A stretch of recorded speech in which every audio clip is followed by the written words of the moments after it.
Mike Radich here, and I'm now joined on the phone by MMA Veteran LC Davis. LC, how are you?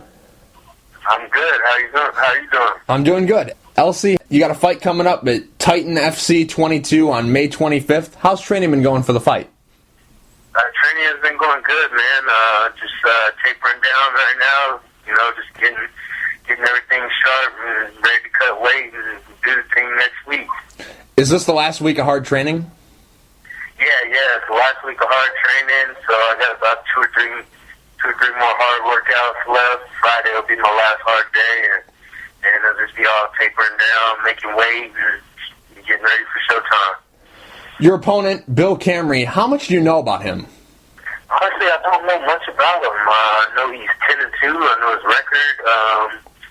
I heard he's a Golden Glove boxer, you know, so I guess he's got pretty good stand-up. But most of his wins are by rear naked chokes, so he must be pretty good on the ground too. But I really don't know I haven't seen any film on him or know a whole lot about him. How dangerous of a fight is this for you? Because you said you don't know much about your opponent, and you've fought in the big show before, and he's not really well known. How dangerous of a fight is this for you?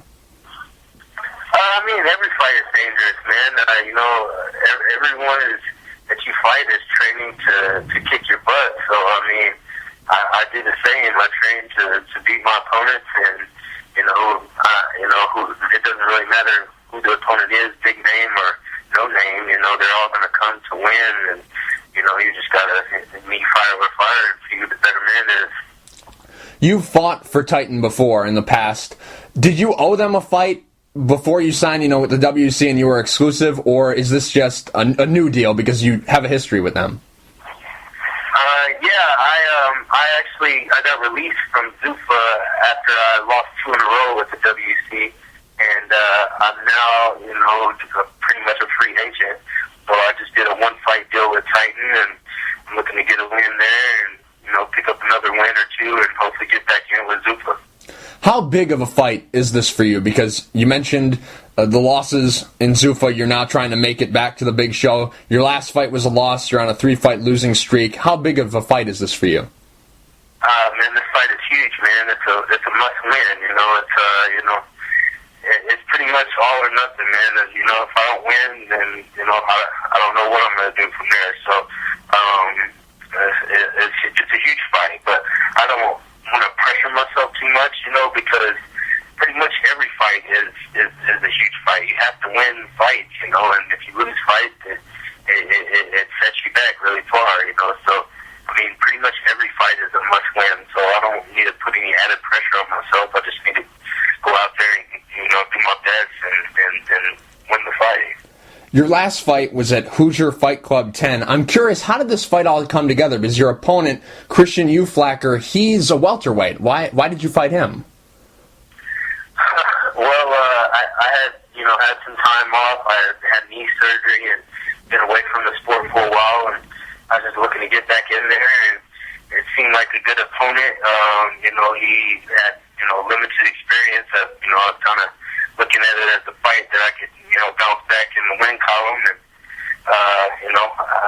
not to take anything from him, but I kind of, didn't have the best training camp and didn't, prepare my best, and, I paid for it. I went out there against a guy that was much bigger than me, and he was able to, get a couple takedowns and hold me down, and, he won a decision, a split decision, which honestly I thought I won the majority of the fight, but he got a couple takedowns, and I guess that, weighs heavy on the judge's mind, so he got the decision. It is what it is, but that pushed me to make a move down to 135. I gave up a lot of weight in my last fight. Like you said, the guy was a former welterweight, making his first fight at 145, and by the time we got into the cage, he had to be at least 170, and I really didn't even cut any weight. I was probably 150 the night of the fight. He was probably 170, and it was, tough to overcome that. I saw bits and pieces of the fight because they showed it on Inside MMA. I didn't see the entire fight, but it looked like, you had won the fight based on what I had seen from the highlights. That's got to raise your confidence level a little bit because this is a guy who is a 170 pound fighter, and you're, making your bantamweight debut. Yeah. I mean, I don't. I mean, it was a loss, but I don't necessarily look at it as a loss.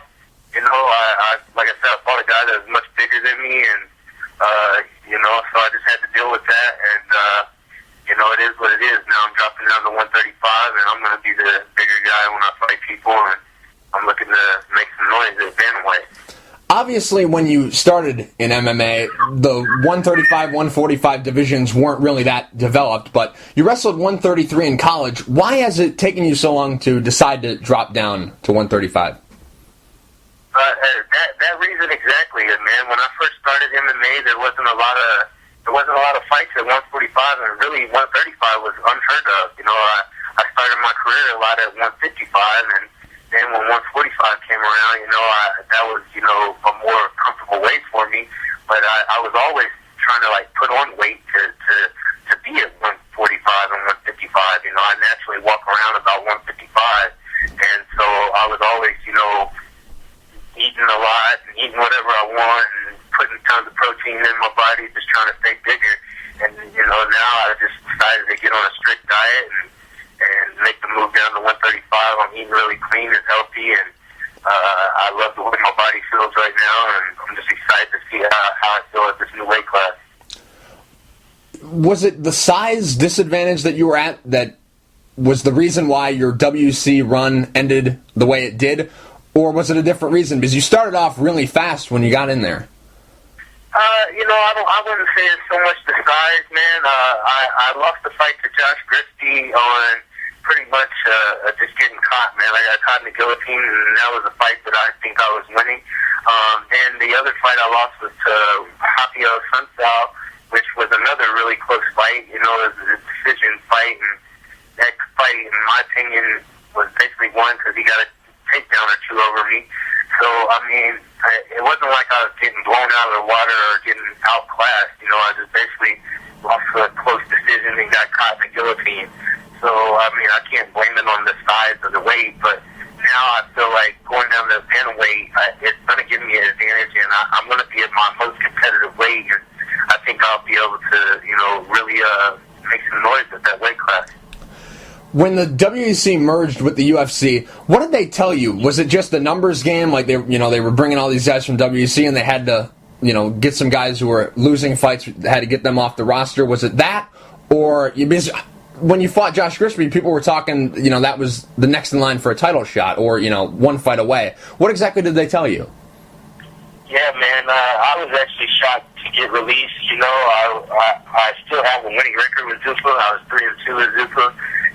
Basically, it's what you said. They said they were trying to, bring in some new faces and cut down the roster because they knew a lot of guys would be dropping down from 155 to 145, and they see all of the casualty of the merger of, them wanting to add some new faces, and basically that's what it was, I guess.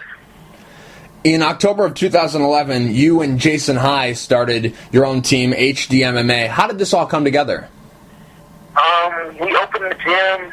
Basically, me and Jason had moved back to Kansas City. We both are from Kansas City, and we had been training. He had been training in California, and I had been in Iowa for about 3 years. And we both, had the goals to eventually open our own gym. And we came across a guy that was interested in investing in us. And I had already made a business plan, and I presented my business plan to the investor. And he liked what he saw and, was impressed with me and Jason's resume and decided to take a chance on us. How big is this facility? Because I've seen some videos on YouTube, and it doesn't look very big. How big would you say this? Oh, it's not very big. Yeah. We got about 1,800 square feet. It's a real small place, but it's really nice. We got walls on all the mats, so it's kind of like a little battle box, man. It's not real big, but we got enough space to get done what we need to get done, and we probably have about 50 to 60 members now. So for the small space, we're definitely making the most of it. From the angle that it was shot at, I didn't see a cage or a ring. Do you not have one of those? No, we have like a half cage. We have just like a partial cage set up, and then we have wall mats along the wall. We have a couple bags hanging up on the back wall, and and we also have mirrors. You know, like I said, it's really small, but it's really nice. It's really classy. Everything in there is everything we got in there is new, thanks to boxing title MMA sponsors helped us out a little bit. We got zebra mats, really nice mats, and so like I said, it's small, but it's really nice. So. Yeah, it looks really good. LC, who are your coaches now that you've started your own gym? You know, my first fight back, I kind of just winged it, man. I didn't have a lot of coaches, and I realized that was a mistake, man. Guys are better now, and guys have, you know, full teams and full coaches. So I hired a jiu-jitsu coach for the first time in my life, and actually he does my diet plan, my strength conditioning, and he's my jiu-jitsu coach. His name is Travis Conley with Underground Gym. He is a purple belt in jiu-jitsu. He took second at Pan Am Games. He's like a stud jiu-jitsu guy. He does my diet. He's helping me get down to 135. So he's like my main coach. I also have a boxing coach, Master Melvin Wesley. He owns his own boxing gym here in Kansas City. And as well with that, I've been working with Brian Carroll, who is my Muay Thai coach. So, and you know, adding the kicks and elbows and knees into my game as well.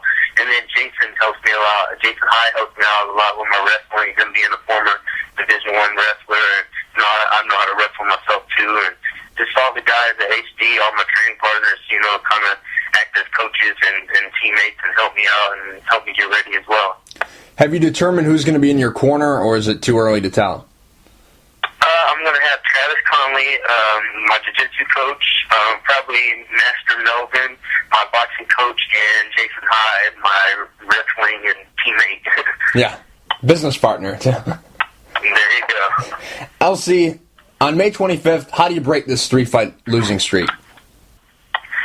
I go out there and I lay it all on the line, man. I just go out there aggressive and don't worry about a losing streak. Just go out there and do what I do and go out there to win. You know, I can't focus on the past. I just got to focus on the present and take advantage of the opportunity that's in front of me.